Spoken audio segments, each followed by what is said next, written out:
Olá, tudo bem? Estamos de volta para mais uma edição do Conexão Desbravador, hoje para falar de saúde. Neste sábado, dia 4, é o Dia Mundial do Câncer. Essa doença que mata, que ceifa vidas números cada vez maiores e com pessoas cada vez mais jovens. Em 2021, por exemplo, o Hospital Regional de Chapecó realizou 42 mil atendimentos relacionados à oncologia. Tem uma série de estatísticas também que você acompanha depois no decorrer do programa, mas para detalhar esses números, esses mitos e essas verdades sobre o câncer, nós recebemos aqui de maneira virtual o professor do curso de Medicina da Universidade Federal da Fronteira Sul, Dr. Marcelo Moreno.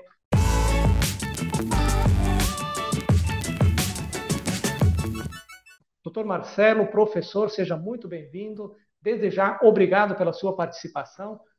Quais são, então, qual é o momento que vive a medicina em relação ao tratamento desta doença tão nefasta que tem levado muitas vidas? Seja bem-vindo. Boa tarde, né? Enfim, boa noite, dependendo do momento que a pessoa vai assistir. Mas obrigado pelo convite, né? Me coloco também sempre à disposição de fazer esclarecimentos para a comunidade, que é muito importante, porque você já faz uma pergunta de tratamento, né? No intuito de que o indivíduo já desenvolveu o câncer, mas a melhor maneira ainda é a prevenção do câncer, né? Existe aí inúmeras medidas de prevenção que, enfim, a gente pode abordar, mas em relação aos avanços do tratamento, felizmente, né, nos últimos anos, ocorre, né, um avanço muito grande em termos de tecnologia, em termos de desenvolvimento de novas drogas, em termos de descobertas de como a doença funciona, né, isso nos mais diferentes tipos de câncer humano, e os resultados são muito satisfatórios, né, principalmente alguns cânceres que não existia tratamento, ou os tratamentos eram totalmente ineficazes, até recentemente. E claro que mesmo assim, ainda quando se faz diagnóstico muito tardio, infelizmente, mesmo tratamentos mais modernos, né, com imunoterapia, ainda não tem resultados, né, e ainda existe muitas dúvidas que existem em relação ao comportamento de alguns cânceres em algumas pessoas, né, que essas dúvidas, na verdade, elas vão ser esclarecidas à medida que o conhecimento em termos de genética, né, do próprio câncer, genética do indivíduo que desenvolveu aquele câncer, seja elucidados. Então, nós estamos aí num momento de bastante novidade, mas que ainda, né, não tem acesso ao serviço público muitas vezes, e muitas vezes também quando se faz o diagnóstico muito tardio, então se tem uma resposta não muito boa, né? Mas comparando a 10 ou 20 anos atrás, cânceres que não eram curáveis, né, hoje já existe essa possibilidade. Uhum. Então, existe uma série de mitos e verdades que dizem respeito ao câncer. E aí, para a gente dinamizar essa conversa, vou fazer algumas perguntas e o senhor me responde se é mito ou verdade, né? Perfeito. Uhum. Esquentar alimentos no micro-ondas aumenta o risco de câncer? Mito ou verdade? Explique para a gente. Tem o parcial, né? Tem o meio termo. Assim, Tem isso um já meio termo. tem estudos já mostrando, na verdade, o fato do o micro-ondas em si, a princípio, não. O que pode contribuir para, enfim, algum mecanismo de fisiopatologia de alguma doença, inclusive o câncer, através de mecanismos de epigenética, é esquentar o alimento no micro-ondas utilizando embalagens plásticas, né? Então, as moléculas que formam o plástico, né, os polímeros que formam o plástico, elas podem, então, interagir com o alimento que vai ser aquecido, porque você joga, né, uma onda, uma energia, um tipo de energia que desestabiliza esse tipo de molécula e pode ocorrer interação com o alimento, dependendo do tipo de alimento. Então, não se recomenda, por exemplo, utilizar micro-ondas ou aquecer comidas no micro-ondas que sejam de embalagens plásticas. Tá? Existem vários estudos já sugerindo essa interação com o alimento e que pode, então, haver depois interação com células do indivíduo que vai ingerir aquele alimento. Isso, na verdade, são situações que são hipóteses que estão sendo testadas, não tem uma resposta específica para isso, mas, sob o ponto de vista de fisiopatologia, seria uma situação bem aceitável. O que não aconteceria, por exemplo, com embalagem de vidro. Então, se a pessoa utiliza micro-ondas, se dá preferência, então, para utilizar então embalagens de vidro, né? Não congelar em embalagens de plástico. Isso vale para, por exemplo, café, né? Então já tem estudos mostrando também Inclusive, eu acho que da própria conhecimento da mídia em geral, né, que ultimamente está sendo bastante divulgado os microplásticos, né, ou as micromoléculas de plástico que estão sendo encontradas, inclusive, na corrente sanguínea.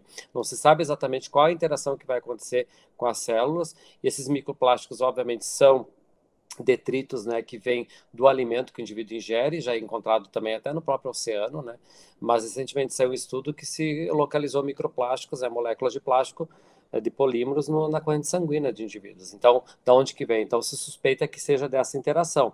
A mesma coisa, por exemplo, quando o indivíduo vai tomar café, então se recomenda, em vez de utilizar o copo de plástico, aquele que tem, né? Então, quando se coloca o café quente no copo de plástico, ocorre o mesmo mecanismo que poderia ocorrer essa interação, né, dessas moléculas com as receptores, enfim, das células humanas. Então, sempre se recomenda utilizar vidro ou cerâmica, enfim, que daí esse tipo de interação não teria. A mesma coisa a utilização de recipientes que tem tinta, né? Então tem que cuidar muito, porque também pode ocorrer esse tipo de interação. Então, na verdade,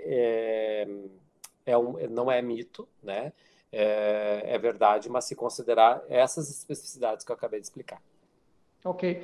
Ainda na sequência, então, doutor, aquecer alimentos ou deixá-los quentes em potes plásticos pode aumentar o risco de câncer? É É a mais ou mesma menos nessa coisa, linha é a que o senhor mesma está coisa. explicando. Isso é. O mecanismo específico não se tem uma linha exata de como que isso poderia acontecer. Se existe possibilidade, considerando mecanismos epigenéticos que a gente chama, que seria interação do meio, né?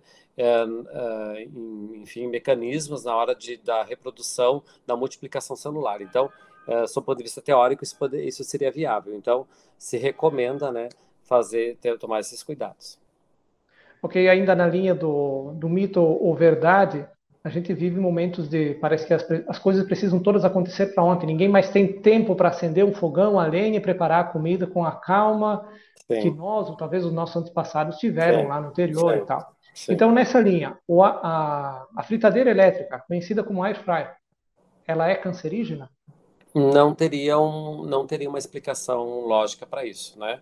O que se sabe, por exemplo, que o uso de azeite, né? Ou seja, quando se ferve o azeite na hora Fritura? de fritar, né? Porque daí precisa ferver. Então, esse mecanismo de troca que a gente chama dos ácidos graxos, né? Em relação ao comportamento da exposição do azeite a uma temperatura alta, esse tipo de situação interage, obviamente, com o perfil lipídico do indivíduo, né? Então, uma coisa, o indivíduo que se come batatinha frita, por exemplo, todos os dias, vai ter um perfil lipídico que não vai ser adequado para que se considera saudável, e indiretamente isso está relacionado com alguns tipos de desenvolvimento de algumas neoplasias, graças ao status inflamatório que esse indivíduo vai ter pela obesidade, entendeu? Então é uma maneira indireta, não é uma maneira direta. Então existe todo um caminho a ser seguido. As neoplasias mais vinculadas a esse tipo de situação é principalmente de cólon, né, de intestino grosso, também neoplasias de mama, neoplasias de endométrio, no caso da mulher, neoplasia de próstata também está vinculado com esse tipo de hábito alimentar, tá? Mas especificamente da fritadeira elétrica não teria, é diferente do micro-ondas, que o micro-ondas ele utiliza um outro tipo de energia, né? Porque ele vai mobilizar as moléculas ali do embalagem de plástico.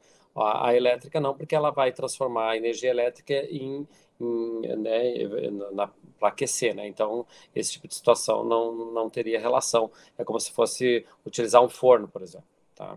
Certo. Daqui a pouco a gente volta para falar mais sobre mitos e verdades. Doutor, o senhor acompanha a saúde, a área oncológica de Chapecó e do Oeste já há um certo tempo. O senhor está aqui em Chapecó já, eu lembro que nós conversávamos, 20 eu acho que anos. há 20 anos nós já fizemos matéria sobre isso. Então, para ver Sim. que o tempo passou para nós dois, né?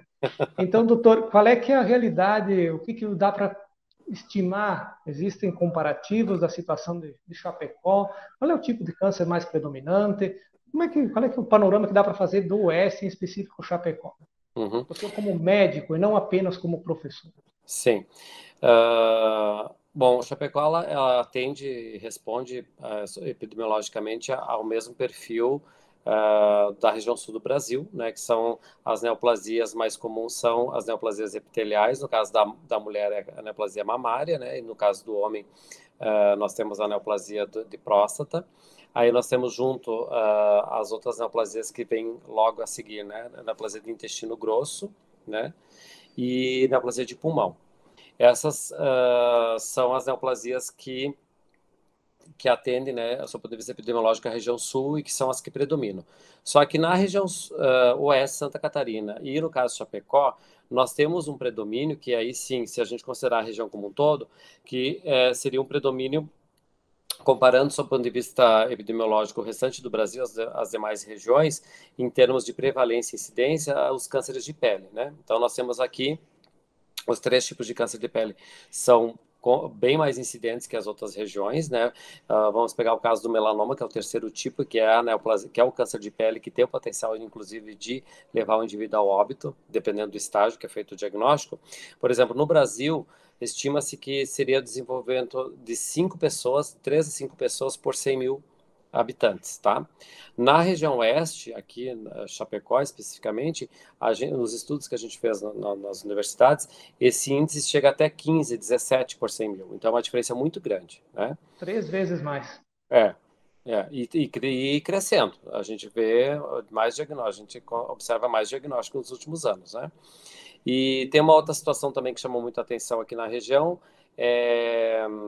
a neoplasia do sistema nervoso central, né, a neoplasia de cérebro, que também tem uma incidência grande, não tem estudos específicos, né, porque não tem pesquisadores nessa área, do ponto de vista epidemiológico, mas a gente tem esses dados, né, levantados indiretamente em outras pesquisas.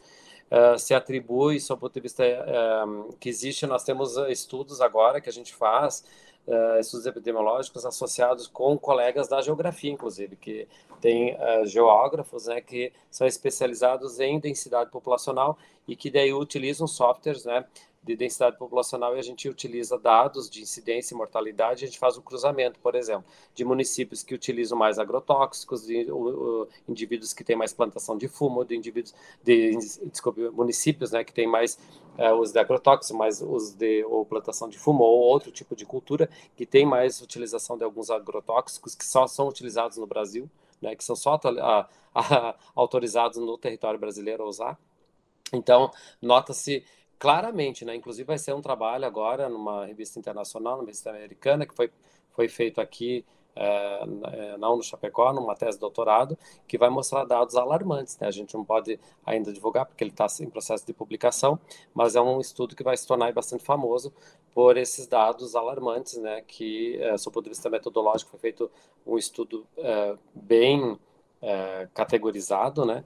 Bem cuidadoso em termos de dados e que assusta muito. Então, assim, mostra nitidamente. Então, os municípios que mais utilizam, por exemplo, agrotóxicos, são justamente os municípios que têm mais determinados tipos de câncer. Então, nós temos aqui situação, de fato, de problema de saúde pública, né? Que aí os gestores vão ter que tomar algumas atitudes, né, para poder mudar a situação, porque senão vai acontecer muitos casos e, consequentemente, muitas mortes, vai só aumentar, né? E em relação ao câncer de pele, nós temos 2 situações. Nós temos a situação migratória, né? Nós temos uma população na região oeste de Chapecó que eminentemente são pessoas descendentes, né, de imigrantes italianos, alemães, enfim, que lá da Serra Gaúcha ou outras cidades do Rio Grande do Sul que colonizaram aqui essa região, e essa região, as pessoas que seriam adaptadas a morar aqui seriam justamente a população nativa daqui, os indígenas, né? Então, o tipo de pele não é, vamos dizer assim, adaptada para morar aqui, né? Isso aconteceu por motivos óbvios de termos de migratórios, em termos de desenvolvimento, enfim, das comunidades locais. O que acontece? Nós temos, então, essa localização do planeta em que recebe mais incidência de raios solares, de raio ultravioleta, associada a uma população que tem uma pele que não é adaptada para estar aqui. Então, você faz esse casamento, nós vamos ter mais câncer de pele. Então, o maior número de câncer de pele do mundo é na Austrália, né? Aquele dado que eu falei para você, que no Brasil é de 5 casos para 100 mil, e aqui é 15 a 17 para 100 mil, na Austrália é 65 para 100 mil. E se tu colocar uma linha, pegar o globo terrestre, pegar uma linha bem no centro da Austrália e passar em volta do planeta, nós vamos passar bem aqui em Chapecó, né? Então, lá na Olha que Austrália curioso isso.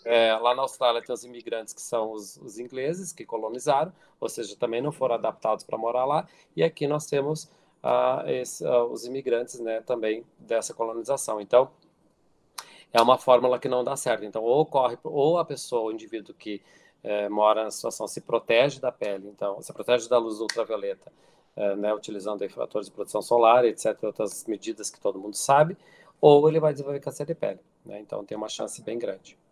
A partir dessa situação, doutor, dá para estimar quais as profissões que estão mais suscetíveis a esses tipos de câncer? Imagino eu que câncer de pele para pessoas que estão mais expostas ao sol. Sim. Mas dentro dessa realidade dos números que eu recebi aqui da Secretaria de Saúde de Chapecó, não é só o câncer de pele que tem prejudicado, que tem pautado a rotina médica, né? Nós temos vários outros casos de câncer. Gostaria que o senhor contextualizasse essas outras incidências, esses outros tipos de câncer, quais são os fatores que podem deflagrar, que podem, não sei se é essa a palavra correta, mas que Uhum. tornam o indivíduo mais suscetível a essa doença?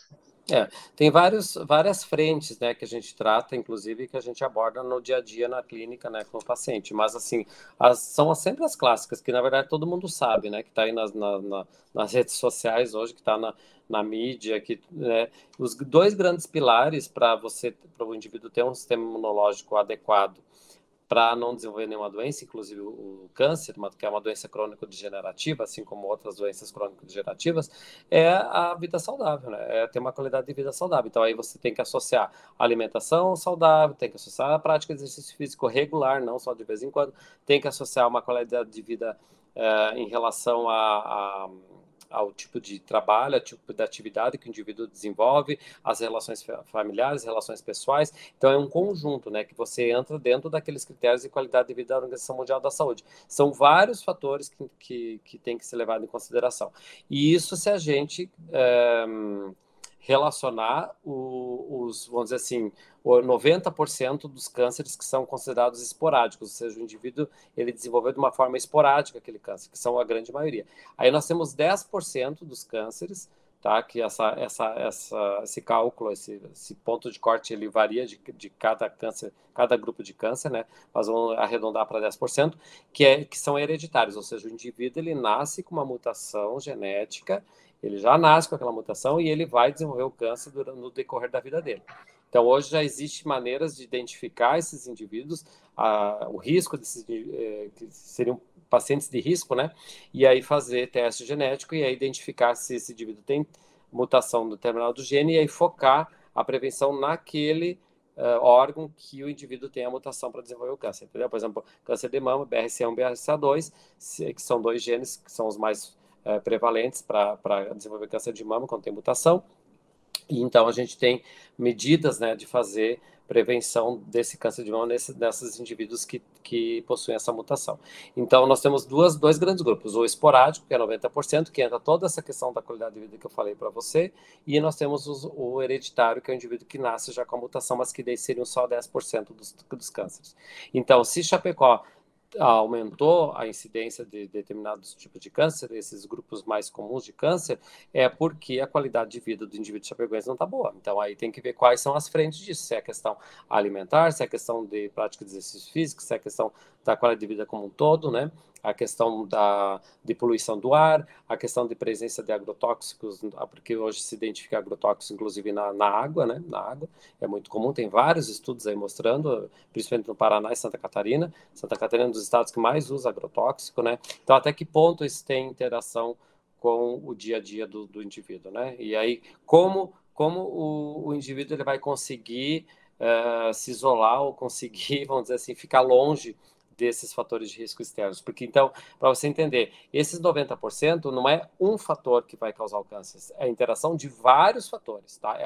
É uma fórmula que ela não tem como você prever. Porque o indivíduo só fumando, por exemplo, no caso do pulmão, não é só isso que vai causar, são outros fatores que, associado ao uso do cigarro, vai causar o câncer, entendeu? O senhor Então, falou antes. Por favor, pode concluir. não, então é uma ação conjunta, na verdade, né? Que se chama qualidade de vida, mas que vai valer para a prevenção das outras doenças, né? O senhor falou da questão de exames que conseguem diagnosticar isso.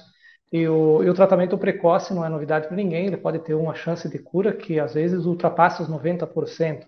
Sim. Mas e o acesso das pessoas, da população em geral, a esses recursos via SUS, via Sistema Único, acesso gratuito?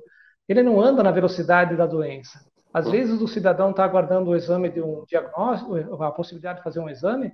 Quando o SUS libera esse acesso, essa consulta, o cidadão às vezes já está com a doença avançada, ou em muitos casos, já faleceu. Sim, Isso que nós estamos falando do Brasil, que tem um SUS sim, que, comparado com muitos países, precisa sim, ser reconhecidamente um sistema que tem salvo vidas, que é um grande sim. aliado da população brasileira.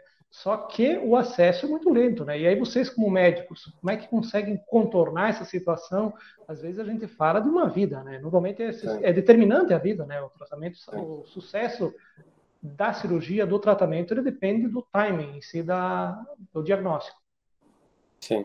Infelizmente é isso, né? O SUS, do ponto de vista teórico, né? A teoria, enfim, toda a lei do SUS, ela é espetacular. É uma lei, a lei do SUS em si, né? Todo o racional do funcionamento do SUS tinha que ter ganhado o prêmio Nobel, vamos dizer assim, porque tu não tem nenhum país do mundo, tu pode estudar, não existe nenhum país do planeta que tem uma metodologia de gestão do dinheiro público, teórico, né, pelo menos, e em relação ao atendimento à saúde do indivíduo, em termos de atenção primária, secundária, terciária e quaternária, inclusive.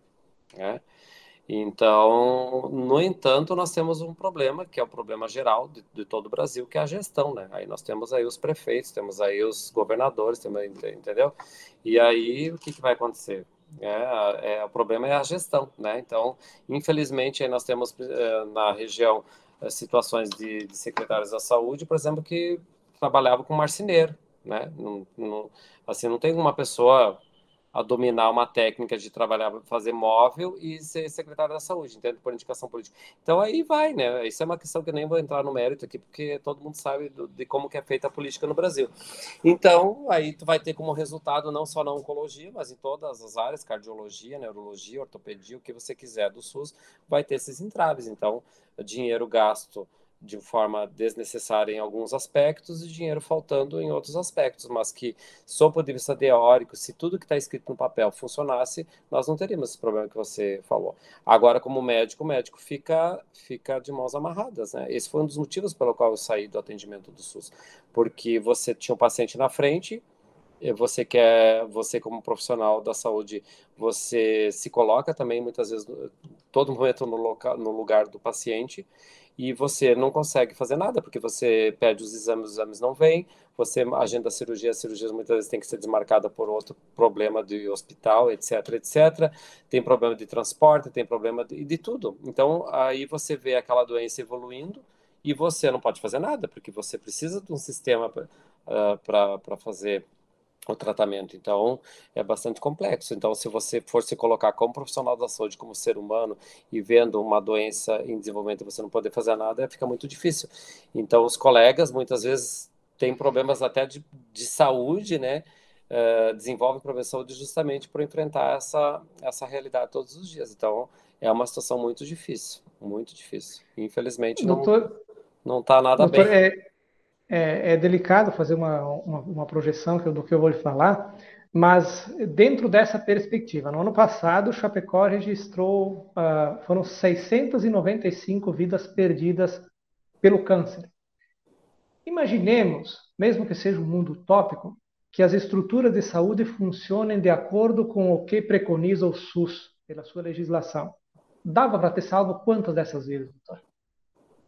É difícil prever, imaginar, porque depende do tipo de câncer, mas assim, os casos que a gente acompanha, né, por exemplo, que vem com um diagnóstico muito tardio e que você sabe que foi um erro, olha, muito mais que 50%, muito mais, muito, com certeza, muito mais.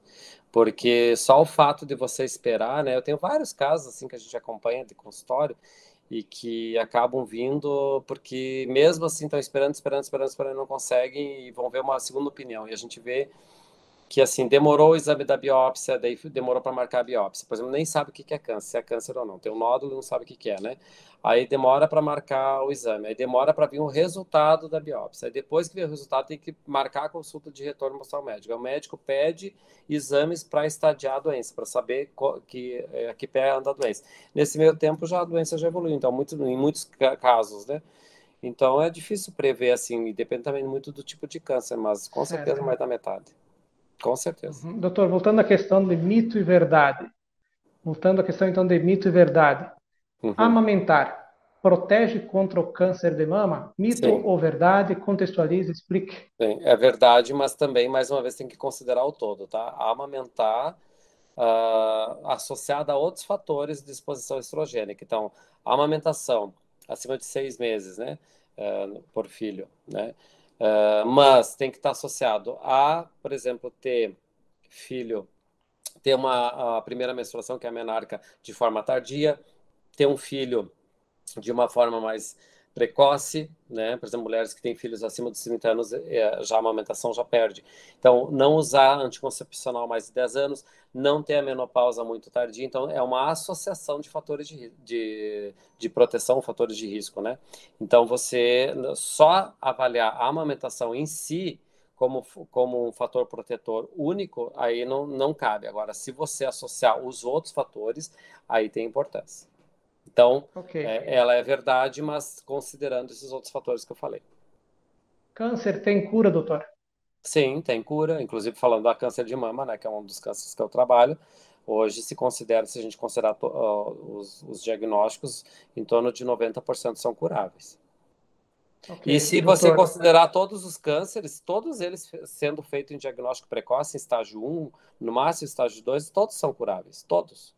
Talvez o indiferenciado, que tem um caso bem raro que é de tireoide, que chama indiferenciado, que já no diagnóstico ele não tem cura, alguns casos de linfoma, algum caso de tumor cerebral, enfim, tem alguns casos que mesmo o diagnóstico já no início já não tem cura, alguns casos de gastrointestinal, de pâncreas e vesícula, mas de um modo geral, se a gente considerar como um todo, em torno de 90%, mas tem que fazer diagnóstico precoce, por isso que consultas regulares são importantes, né?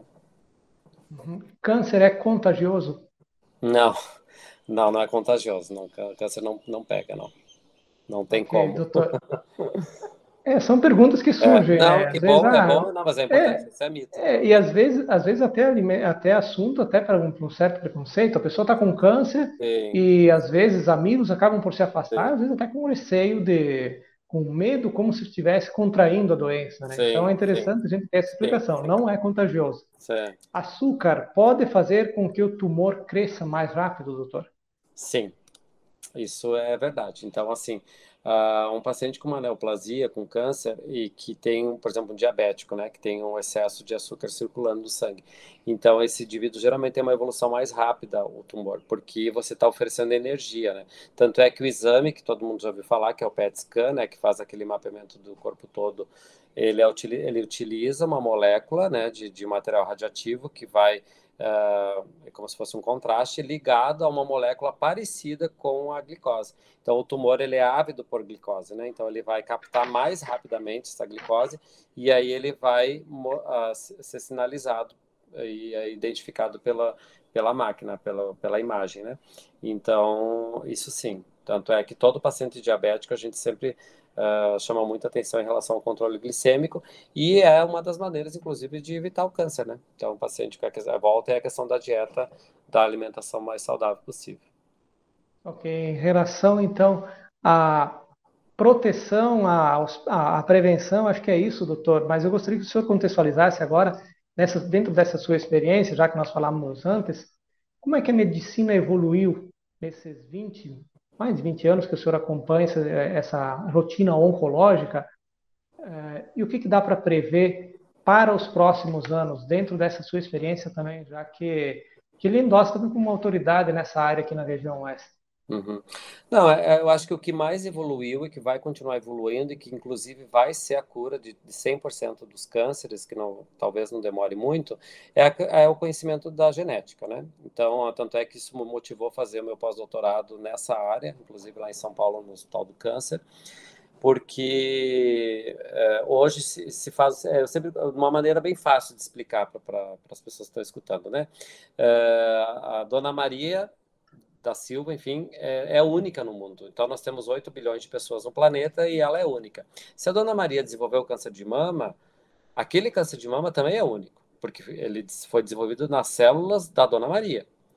Então, conhecer a genética da Dona Maria, conhecer a genética do tumor que a Dona Maria desenvolveu, é a chave para o tratamento, tá? A chave para o diagnóstico, para o tratamento, para identificar como que vai ser o prognóstico e assim por diante. E isso está muito avançado. Hoje já se consegue, por exemplo, lá mesmo em São Paulo, onde eu faço pós-doutorado, se consegue fazer o estudo do genoma inteiro do indivíduo. Você consegue ver todos os genes do indivíduo e todos os genes do tumor que são mutados. Então, você consegue ver tudo. Hoje tem equipamento para isso, né? E, Via claro, SUS? não, isso é tudo via pesquisa, é tudo via pesquisa. Não, isso vai demorar muito, né, até a gente ter essa realidade. Mas é que para chegar no serviço público, primeiro, em muitos casos não tem nem particular, né, porque é tudo ainda em pesquisa, mas assim como a tecnologia hoje anda a passos largos, esse tipo de situação também vai andar a passos largos, assim a gente espera, né, que em breve seja acessível e que o indivíduo consiga fazer, sei lá, o genoma dele daqui a pouco no próprio smartphone, sei lá, né? Daqui a pouco se consegue fazer isso. Então, há um desenvolvimento muito rápido em relação a isso. Esses exames já estão acessíveis, por exemplo, na clínica. Em alguns casos já se faz esse tipo de exame na clínica. Muitos deles são encaminhados ainda para os Estados Unidos do ponto de vista de uso clínico, né? O que eu trabalho com pesquisa não é uso clínico. Então, futuramente aqui em Chapecó vai ter um laboratório que vai fazer esse tipo de estudo também. Então, com isso, paralelamente, as medicações elas vão ser desenvolvidas também baseado em cada realidade, né? Então, cada indivíduo vai ter um tratamento específico para aquele tumor que ele desenvolveu. Então, eu acredito que esse seja o caminho e é o caminho que a gente está vendo nos congressos, nos artigos, enfim, nas pesquisas que a gente desenvolve e que acompanha também no dia a dia. Vocês conseguem trazer essas inovações, essas pesquisas que o senhor faz parte, claro que ainda não publicadas, talvez não oficializadas ainda, mas levar essas informações para a sala de aula para os nossos futuros médicos? Sim, não, isso é constante. A gente faz atualização constante, inclusive aqui, não sei se você sabe, mas na Federal da Fronteira Sul, então a gente tem o curso de medicina. Eu trabalho Certo. também no mestrado, nós temos um mestrado, né, de ciências biomédicas, inclusive agora à tarde eu estava numa banca de mestrado, de defesa de dissertação de mestrado, e em breve a gente vai ter o doutorado também nessa área. Então, a Universidade Federal da Fronteira Sul possui equipamentos, né, tecnologia para fazer inúmeros estudos na área de oncologia, na área de genética também da oncologia. Então, apesar de ser uma universidade nova, a gente conseguiu bastante fomento graças ao trabalho dos professores, do esforço dos professores, da dedicação dos professores para participar de editais externos, né, principalmente aqui da FAPESC, que até o governo recente tinha um incentivo muito grande, né, aqui no estado. O estado de Santa Catarina é um estado que mais incentivou pesquisa, até recentemente, a gente não sabe como é que vai ser a realidade agora em diante, mas que graças a esses fomentos, então, se conseguiu comprar bastante equipamento, né, equipamentos de última geração para fazer esses estudos na área de oncologia e em outras áreas também. Doutor Marcelo Moreno, muitos seriam os assuntos que a gente poderia abordar ainda em relação ao câncer, que neste sábado tem essa data reservada como Dia Internacional do Câncer. O espaço está à sua disposição para mais colocações. Sei também da sua agenda como profissional, como docente, como médico e especialista e pesquisador sobre esse importante tema, que é um assunto que nunca se esgota. Fica à sua disposição, o espaço está à sua disposição, doutor. Não, eu quero agradecer o convite, né? Me coloco à disposição para discutir outros aspectos em outros momentos também. E lembrar de coisas simples, né? Que a melhor maneira para não chegar ao momento do diagnóstico, do tratamento e passar por toda essa situação do SUS, que você mesmo elencou, né? E que a gente comentou aqui, é a prevenção, né? E a prevenção depende de cada um de nós. São coisas simples que todos nós sabemos, né? Que são de fácil acesso. Nós temos aí fácil acesso e cuidar as fake news, tá? Cuidar, isso assim. Eu acho que talvez a grande mensagem é isso. Hoje existe muita notícia falsa que se dissemina muito rapidamente pelas redes sociais. Então, quando tem dúvida, entre em contato com profissionais de saúde, entre em contato com as sociedades